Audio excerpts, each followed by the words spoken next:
Por que as pessoas ficaram tão incomodadas com o final de Casa de Dinamite, o novo filme da Netflix, que tá dando o que falar?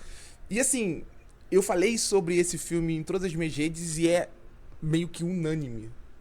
Muita gente odiou o final do filme. Por quê? Então, galera, pra fazer esse vídeo eu vou ter que dar spoilers de Casa de Dinamite. Então, se você não viu o filme, eu aconselho que você veja antes. Mas se você quer saber um pouco mais sobre ele... E eu já vou deixar bem claro, esse vídeo não é um papo de final explicado, porque eu sou contra isso, e em filmes como esse, dirigido pela Catherine Bigelow, o final explicado, ele é totalmente, assim, eu diria que ele é uma irresponsabilidade de quem ousar explicar, porque esse é um filme que se constrói a partir de mais dúvidas do que certezas. E muito me frustra que a gente viva num momento em que as pessoas procurem tanto ser condicionadas por filmes. Busquem sempre o óbvio, a resposta, sabe? A explicação. A coisa mais mastigada possível. Independente de qual filme, de qual gênero. Seja uma comédia, seja um filme de terror, seja um thriller político como esse. Todo mundo quer ver uma conclusão, um ponto final. E eu acho que com isso a gente deixa de valorizar filmes como Casa de Dinamite, filmes que, na verdade, deixam reticências ao final da sessão. E assim, respondendo a quem tá dizendo que o filme não tem final, Casa de Dinamite tem final, sim.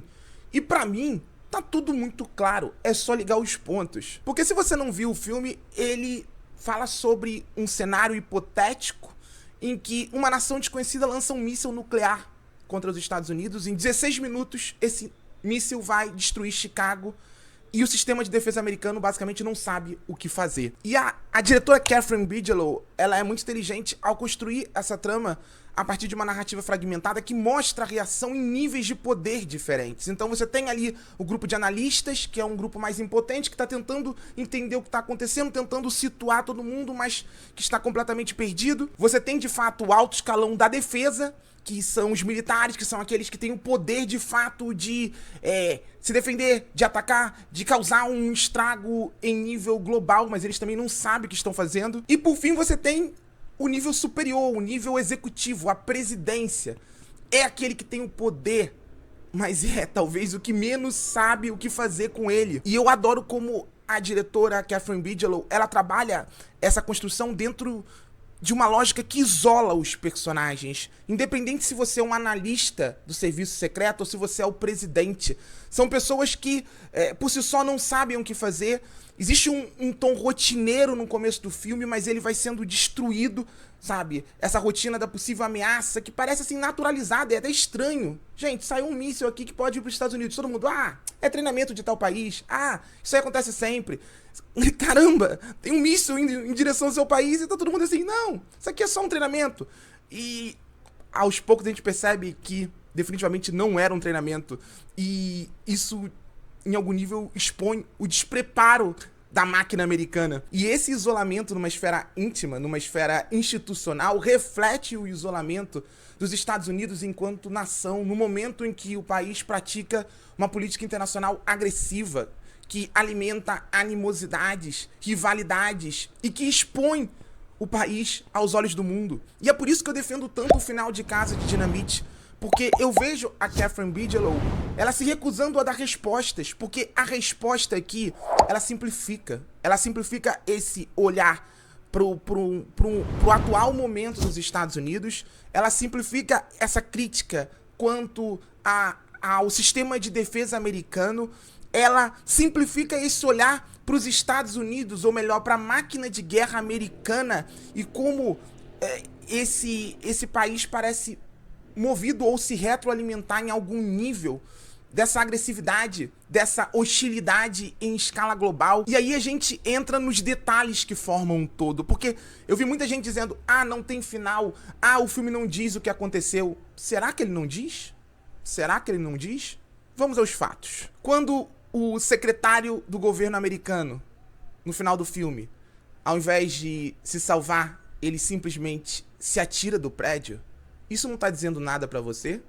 Esse homem, interpretado pelo Jared Harris, cuja filha morava em Chicago, lugar que seria bombardeado, Isso não tá dizendo nada pra você? Ou então, quando ao final do filme, o soldado vivido pelo Anthony Ramos, um homem ativo dentro da linha de defesa americana, ali do sistema de defesa americano, ele simplesmente sai daquela sala, ele foge do estresse e ele desaba com o pôr do sol ao fundo. Isso não tá dizendo nada pra você? É a defesa dos Estados Unidos. Ali estava a defesa dos Estados Unidos. E a defesa desmorona aos olhos do público. Ou por fim, quando o presidente dos Estados Unidos, totalmente impotente, totalmente perdido, começa a ler o código que vai dar a possibilidade do exército americano atacar nações sem saber se alguma dessas grandes nações tinha de fato lançado o míssil. Isso não diz nada pra você? O final é muito claro, gente. Mas é um final que ele não coloca o dedo na ferida objetivamente, porque a ferida não é a explosão, a ferida não é a bomba atômica. Esse é um cenário hipotético. A ferida é um modelo público, um modelo político norte-americano.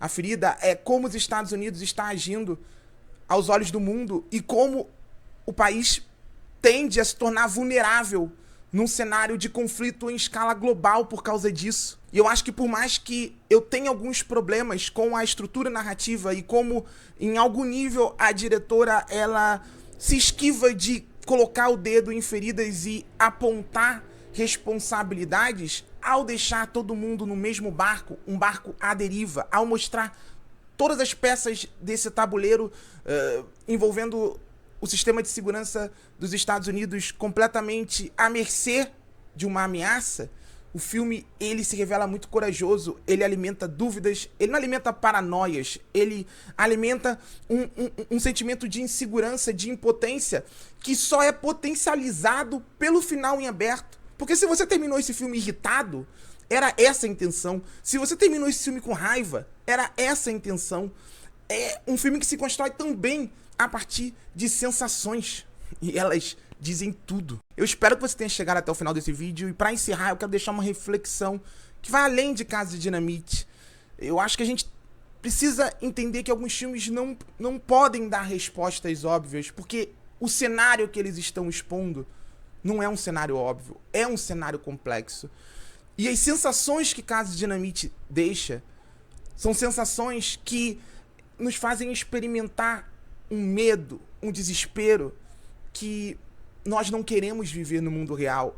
E eu acho que muito por isso Casa de Dinamite é um filme brilhante ao desenvolver esse comentário crítico, ousado, sobre essa realidade, que é uma realidade americana, mas que é uma realidade em escala global.